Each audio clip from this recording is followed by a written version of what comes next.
Hello students, मैं अमर सिंह, प्राध्यापक अर्थशास्त्र, आपका मेरे चैनल साथ स्टडी एट होम पर स्वागत करता हूं। इस चैनल के माध्यम से आपको अर्थशास्त्र जैसा महत्वपूर्ण सब्जेक्ट ऑनलाइन करवाया जाएगा। अर्थशास्त्र की अगर हम बात करें तो ये रोजगार से जुड़ा हुआ सब्जेक्ट है। सरकारी क्षेत्र में Indian economic services, planning commission, NABARD, central secretariat और जितने भी बैंक्स हैं उनमें इस सब्जेक्ट से संबंधित जॉब्स आपको मिलेंगी। और जो प्राइवेट सेक्टर है उसमें बिजनेस एनालिस्ट, फाइनेंशियल एनालिस्ट और डाटा एनालिस्ट के रूप में भी आपको रोजगार के अवसर मिलते हैं। तो इस चैनल के माध्यम से हम अपने सब्जेक्ट को आपके लिए आसान बनाएंगे, उपयोगी बनाएंगे और उम्मीद है कि ये जो प्रयास है वो आपके लिए लाभदायक होगा। अगर आपके कोई सुझाव हैं तो वो अपेक्षित हैं, आप उनको भेज सकते हैं।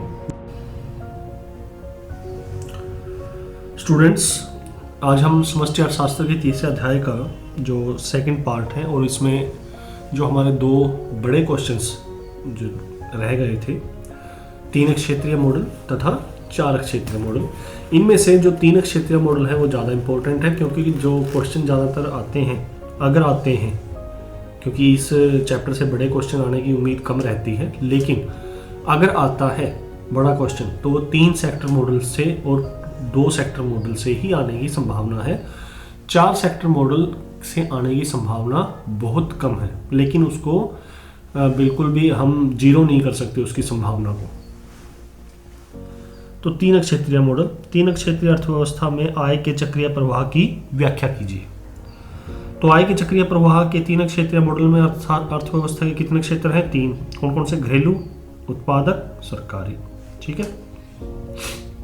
मान्यताएं केवल 3 क्षेत्र हैं और अर्थव्यवस्था क्या है? एक बंद अर्थव्यवस्था है, यानी कि उसमें आयात निर्यात नहीं किया जाता, शेष विश्व के साथ कोई भी लेन देन नहीं है। तो उपरोक्त मान्यताओं के आधार पर हमारा जो वो बनेगा फ्लो चार्ट, वो कैसा बनेगा? ये जो आपको 2 सेक्टर मॉडल मैंने समझाया था उसी में मैंने गवर्नमेंट को ऐड करके, ठीक है ना, इसमें और कोई छेड़खानी नहीं की, सिर्फ गवर्नमेंट को ऐड किया है ताकि आप इस जो 2 सेक्टर मॉडल आपको समझाया था बोर्ड पे, उसी से आप ये समझ सकें। ठीक है। तो ये तो हमें क्लियर है, हाउस होल्ड और प्रोड्यूसर। तो हाउस होल्ड एक्सपेंडिचर करता है, वस्तुएं खरीदता है प्रोड्यूसर से और उसको पैसे देता है, ये ठीक है। और प्रोड्यूसर हाउस होल्ड सेक्टर से क्या लेता है? परिवार क्षेत्र से क्या लेता है? उत्पादन के साधन लेता है और उन उत्पादन के साधनों की क्या करता है? पेमेंट करता है परिवार क्षेत्र को। तो ये पैसा यहाँ चला गया। ठीक है। बैंक ये लोन हाउस होल्ड भी लेता है और हाउस होल्ड इसको सेविंग देता है। ऐसे ही प्रोड्यूसर भी सेविंग बैंक को देता है और लोन बैंक से लेता है। ठीक है। उसके बाद जब हम इसमें गवर्नमेंट को ऐड करते हैं तो गवर्नमेंट को ऐड, अब गवर्नमेंट के 2 ही ज्यादातर लेन देन होते हैं, एक तो टैक्स लगाना और एक आर्थिक सहायता देना, सब्सिडी देना। ठीक है। और कुछ वस्तुएं फ्री में या कम या सस्ती दरों पर लोगों को उपलब्ध करवाना ताकि उनकी जो न्यूनतम आवश्यकताएं हैं वो पूरी हो सके। ठीक है। तो यहाँ पे गवर्नमेंट हमने जब ऐड की तो अब ये देखिए, ये लाइन यहाँ से चल रही है, हाउस होल्ड की तरफ गई। ये कैसे गई? ये सब्सिडीज या हम इसको बोल सकते हैं ट्रांसफर पेमेंट्स। भाई वृद्धावस्था पेंशन, वृद्धावस्था पेंशन हो गई, वजीफे हो गए, वजीफे, ठीक है, मुफ्त राशन हो गया स्कूलों में, वर्दी हो गई बच्चों के लिए। तो ये सारी चीजें क्या हैं? ट्रांसफर पेमेंट्स हैं। ठीक है। ये ट्रांसफर पेमेंट्स हैं जो किसको मिल रही हैं? परिवार क्षेत्र को। किसकी तरफ से? गवर्नमेंट से। तो ये लाइन कहां से आई? ये लाइन ऐसे होते होते ये आई हाउस होल्ड की तरफ। लेकिन हाउस होल्ड भी तो कुछ देता है सरकार को। क्या देता है? हाउस होल्ड देता है टैक्स, जो वस्तुएं खरीदता है उनके ऊपर जो टैक्स लगा होता है तो उसको इनडायरेक्ट टैक्स कहते हैं, तो इनडायरेक्ट टैक्स के रूप में देता है और डायरेक्ट टैक्स के रूप में भी देता है, ठीक है, जब वो अपनी इनकम में से पे करता है। तो ये टैक्सेस, या ये गवर्नमेंट की तरफ टैक्सेस गए। ऐसे ही प्रोड्यूसर के साथ भी सरकार के यही लेन देन होते हैं। सब्सिडीज प्रोड्यूसर को दी, जैसे कि मान लो कोई उत्पादक एक नई वो लगाता है, अपनी फैक्ट्री लगाता है, मशीन लाता है, तो सरकार उसके ऊपर, उस मशीन के ऊपर सब्सिडी दे सकती है, ठीक है। या उनको कुछ इंडस्ट्रियल वो टाउनशिप या इंडस्ट्रियल एरिया बना के दे दिया, ठीक है, वो थोड़ी सस्ती दरों पर दे दिया। उसमें जो दूसरी सुविधाएं हैं, लाइट की व्यवस्था हो चाहे सड़कों की व्यवस्था हो, उसको थोड़ी सस्ती दरों पर उनको प्रोवाइड करवा दिया। तो इस प्रकार से सरकार उनको भी फायदे देती है, ठीक है। तो वो आते हैं सब्सिडीज में। फिर सरकार इनसे लेती क्या है? टैक्सेस। क्या लेती है? टैक्सेस प्रोड्यूसर से। एक इसमें और ऐड है कि सरकार बहुत सी वस्तुएं देती है लोगों को या उनका उपभोग करती है। जैसे मान लो बच्चों को वर्दियां दी या क्या दी, पुस्तकें दी, तो वो कहां से आएंगी? वो आएंगी प्रोड्यूसर से, ठीक है। तो ये प्रोड्यूसर से जब वो वस्तुएं खरीदेगी तो प्रोड्यूसर को ये सरकार क्या देगी? ये देगी पैसे, यानी कि expenditure on goods and services. तो ये इसमें एक ऐड हो जाता है, ठीक है। तो ये हमारा, और बैंक के साथ क्या है? वही गवर्नमेंट बैंक से लोन भी लेती है, ये देखिए। और अगर गवर्नमेंट की जो सेविंग होती है तो वो बैंक में उसको सेव भी करती है, पार्क भी कर देती है कुछ समय के लिए। तो ये गवर्नमेंट का बेसिकली टैक्सेस का लेन देन और सब्सिडीज का वो देना है। टैक्सेस लेती है और सब्सिडी सरकार देती है। तो ये दो ही मुख्यतः लेन देन है सरकार के। आगे चलते हैं।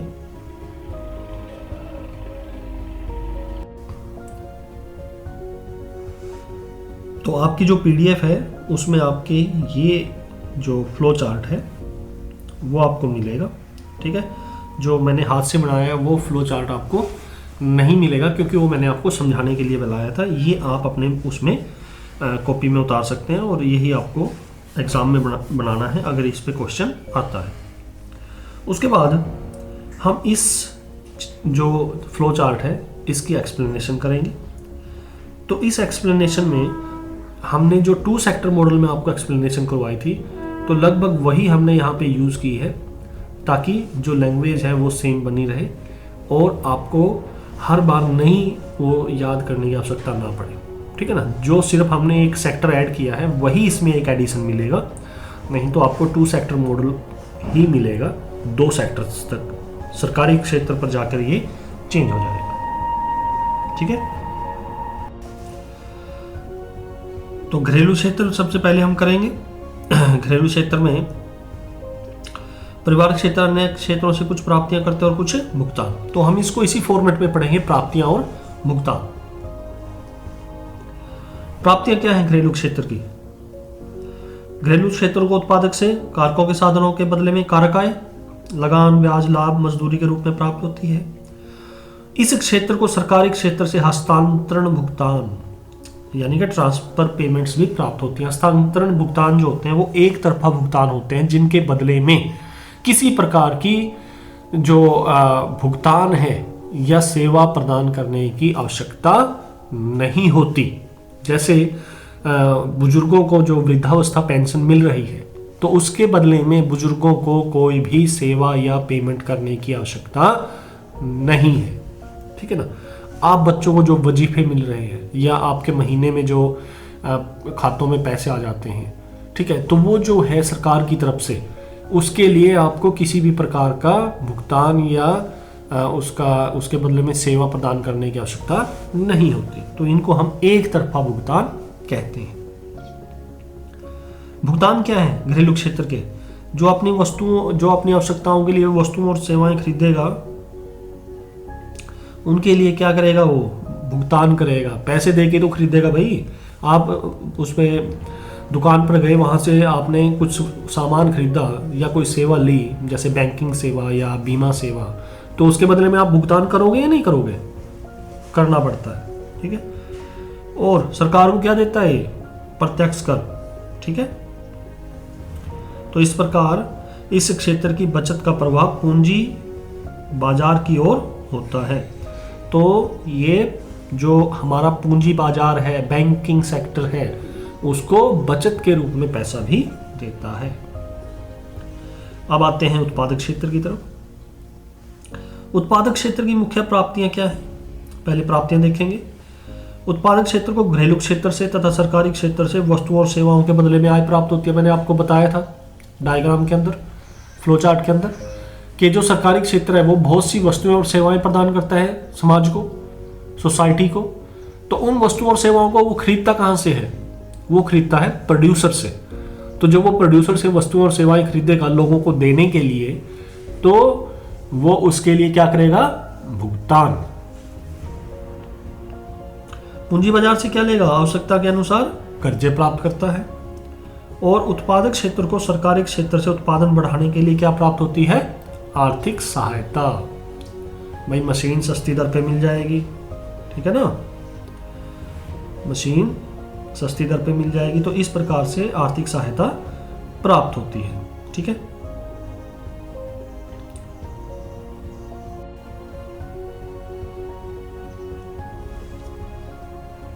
तो सरकार की तरफ से उसको आर्थिक सहायता प्राप्त हो गई, ठीक है।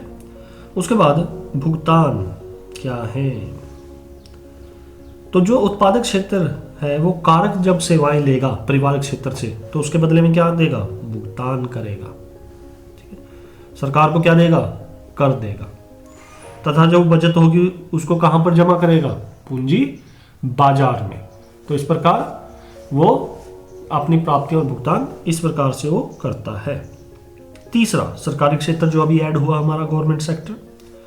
मुख्य प्राप्तियां क्या हैं?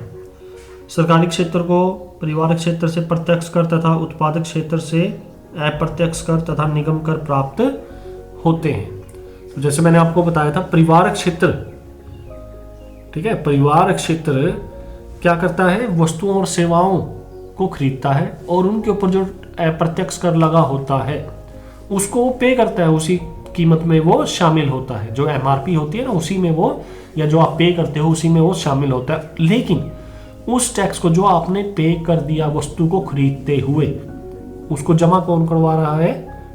उसको जमा करवा रहा है उत्पादक, ठीक है। तो उत्पादक अप्रत्यक्ष कर और निगम कर वहां पर सरकार को पे करता है। इस प्रकार करों के रूप में आय का प्रवाह घरेलू क्षेत्र तथा उत्पादक क्षेत्र से सरकारी क्षेत्र की तरफ होता है। तो इसका मतलब क्या हुआ? परिवारक क्षेत्र से प्रत्यक्ष कर जाएंगे एक तो, और परिवारक क्षेत्र जो वस्तुएं और सेवाएं खरीदता है और उसके ऊपर जो टैक्स लगा होता है वो टैक्स जमा कौन करवाता है? वो करवाता है उत्पादक क्षेत्र। भुगतान, सरकारी क्षेत्र उत्पादक क्षेत्र से जो वस्तुएं तथा सेवाएं खरीदता है उसके लिए इस क्षेत्र को भुगतान करता है। अब सरकार ने उत्पादक क्षेत्र से वस्तुएं ली, आप बच्चों को देने के लिए मान लो सरकार स्कीम लेके आती है, भाई लैपटॉप्स आपको दिए जाए, तो अब वो लैपटॉप्स किससे लेगी? वो लेगी उत्पादक से। या आपके स्कूलों में जो कंप्यूटर लैब्स बनाई जाती हैं सरकार के द्वारा, तो उन कंप्यूटर लैब्स को स्थापित करने के लिए जो कंप्यूटर्स लाए जाते हैं सरकार के द्वारा, तो वो उत्पादक से लाए जाएंगे।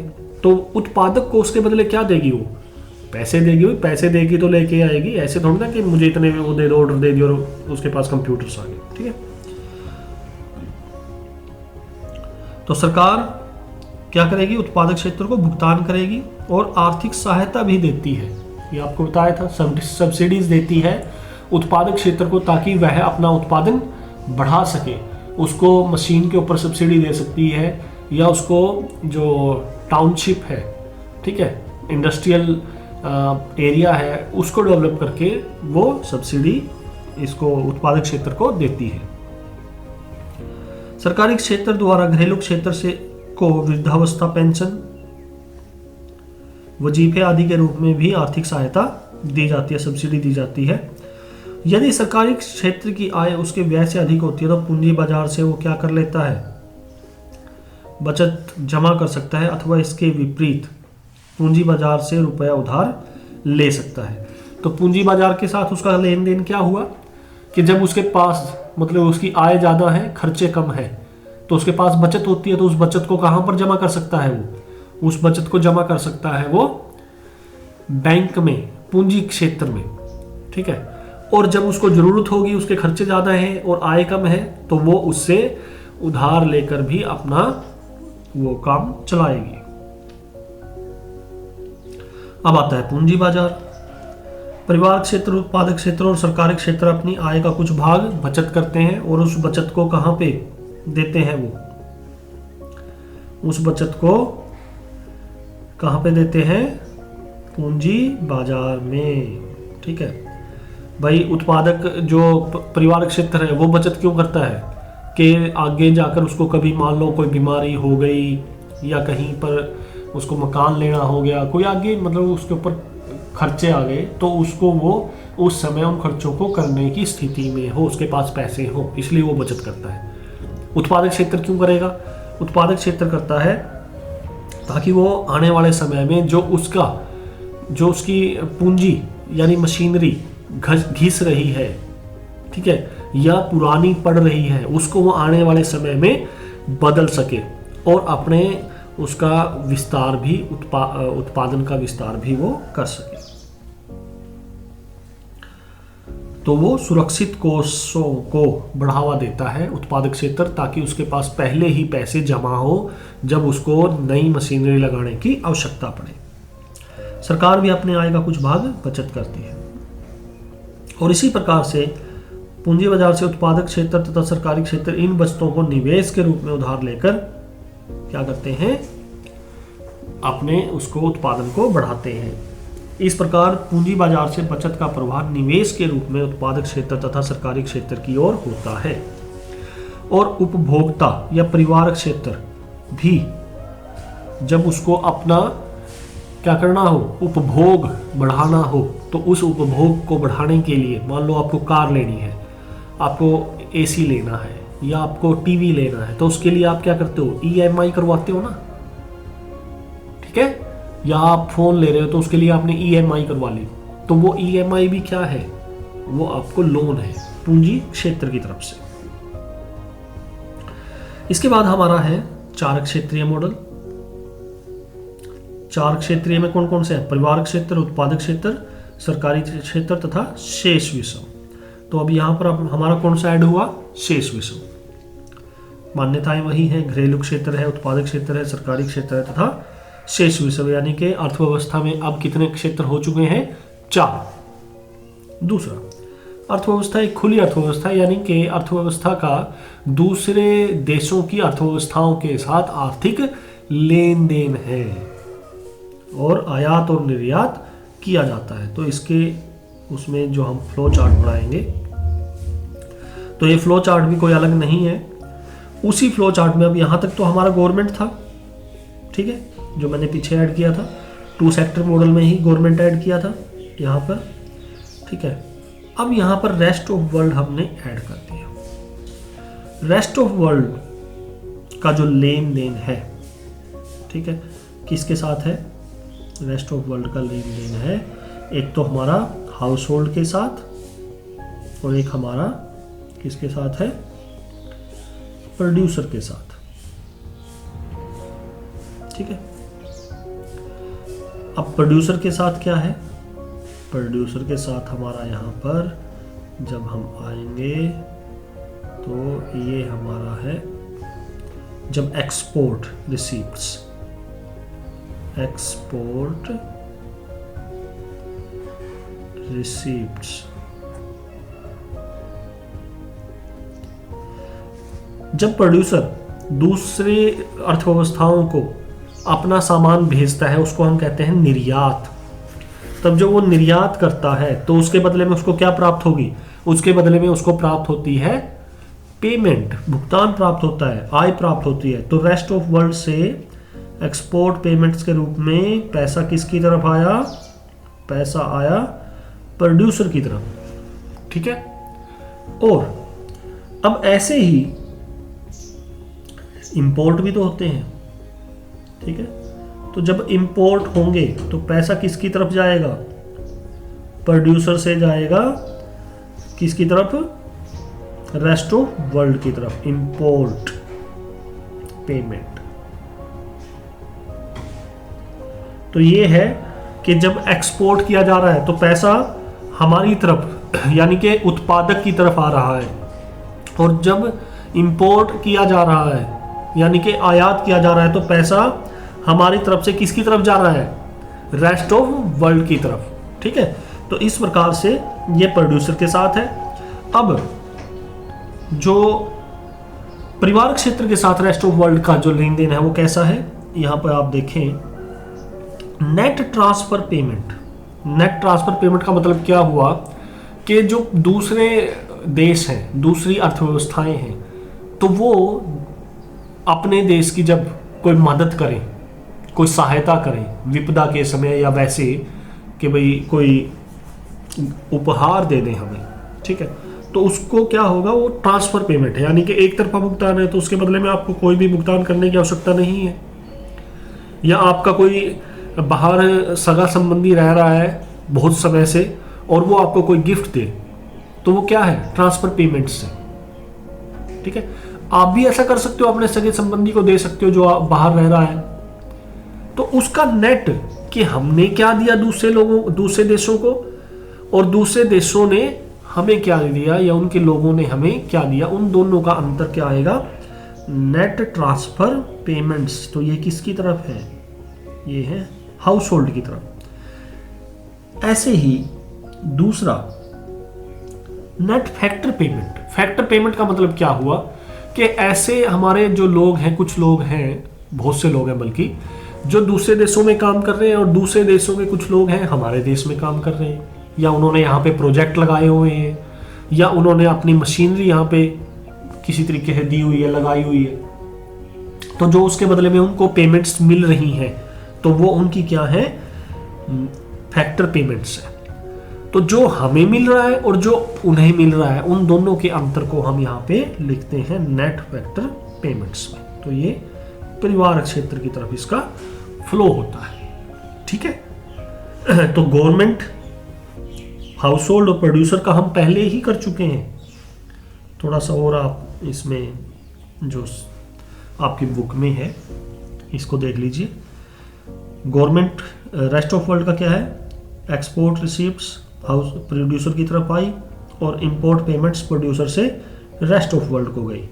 इसी प्रकार गवर्नमेंट का अगर आप देखें तो गवर्नमेंट को क्या दे रही है? गवर्नमेंट एक तो दे रही है गवर्नमेंट कंजम्पशन ऑन एक्सपेंडिचर, जो वस्तुएं गवर्नमेंट प्रोड्यूसर से खरीद रही है तो उसके बदले में उसको पेमेंट दे रही है। दूसरा गवर्नमेंट से और क्या आ रहा है?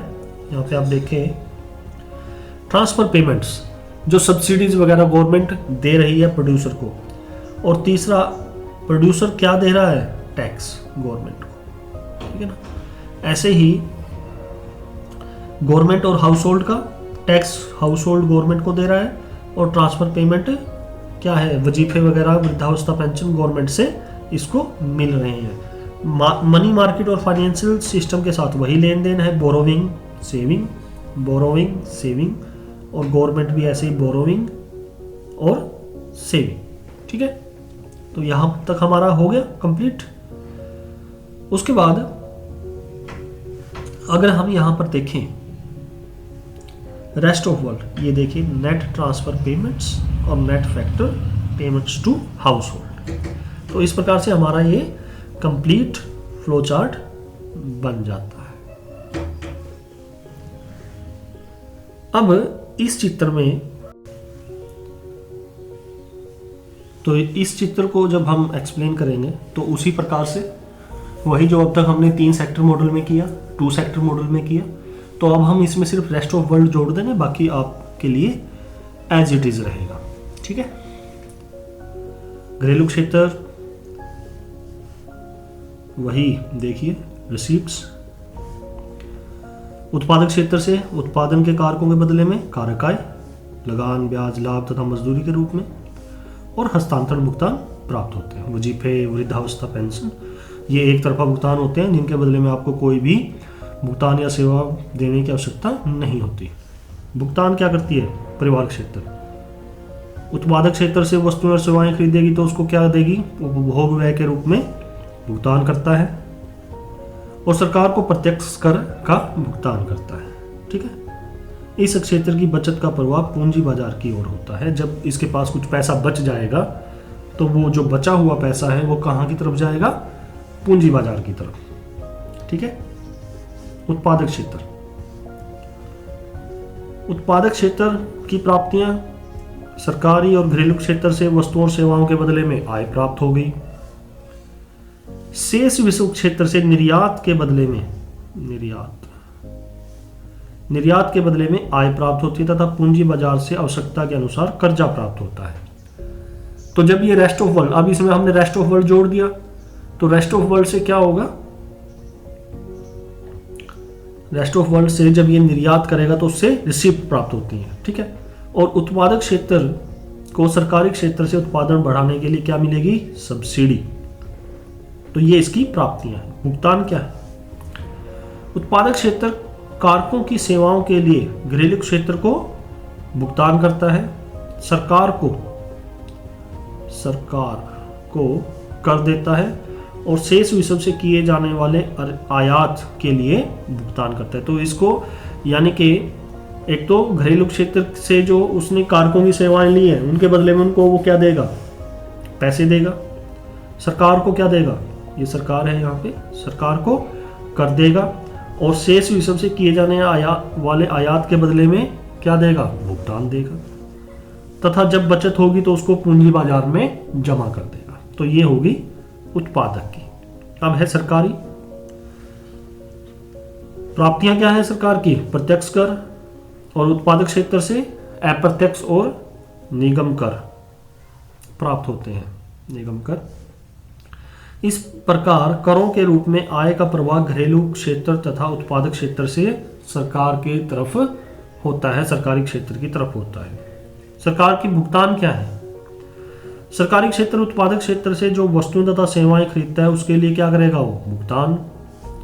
आर्थिक सहायता के रूप में वो क्या देता है? वजीफे, वृद्धावस्था पेंशन। और उत्पादक क्षेत्र को क्या देता है? सब्सिडी देता है अपने उत्पादन को बढ़ाने के लिए, उसके निवेश को बढ़ाने के लिए। ठीक है। सरकार के पास जब आय जाना है व्यय से तो वो बचत होगी। बचत को कहां पे जमा करेगा? पूंजी बाजार में। और जब उसको उधार लेने की जरूरत पड़ेगी तो फिर कहां से लेगा? वो भी पूंजी बाजार से। अब शेष विश्व आ गया। शेष विश्व क्या कर रहा है? प्राप्तियां क्या है शेष विश्व की? हमारा उत्पादक क्षेत्र शेष विश्व को वस्तुओं और सेवाओं का निर्यात करता है। इसके फलस्वरूप निर्यात प्राप्तियों के रूप में मौद्रिक प्रवाह विदेशी क्षेत्र से उत्पादक क्षेत्र की तरफ होगा। भाई निर्यात के बदले में हमें क्या मिलेगा? उत्पादक क्षेत्र को हमारे क्या मिलेगा? प्राप्ति। हमारे निवासी शेष विश्व से उपहार या हस्तांतरण भुगतान प्राप्त करते हैं। इसी प्रकार वे शेष विश्व के निवासियों को उपहार या हस्तांतरण भुगतान प्रदान भी करते हैं। तो उन दोनों का निवल का मतलब होता है शुद्ध,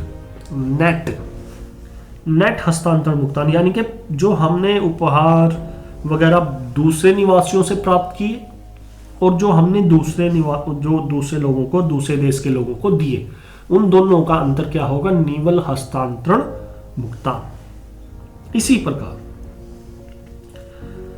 तो निवल हस्तांतरण भुगतान को शेष विश्व से प्राप्तियां माना जाता है। इसे चक्रीय प्रवाह में शेष विश्व से परिवार को होने वाले मौद्रिक प्रवाह के रूप में प्रकट किया जाता है। दूसरा, हमारे निवासी शेष विश्व को जो कारक सेवाएं प्रदान करते हैं, यानी हमारे लोग जो बाहर लगे हुए हैं, उसके बदले में क्या उन्हें कारक भुगतान, लगान, ब्याज, लाभ और मजदूरी प्राप्त होती है उसके बदले में। इसी प्रकार शेष विश्व के जो लोग हैं, कुछ यहाँ भी तो काम कर रहे हैं भाई हमारे देश में, तो उनके लोगों को भी तो कारक सेवाओं के बदले में भुगतान प्राप्त होगा, लगान, ब्याज और उसके रूप में।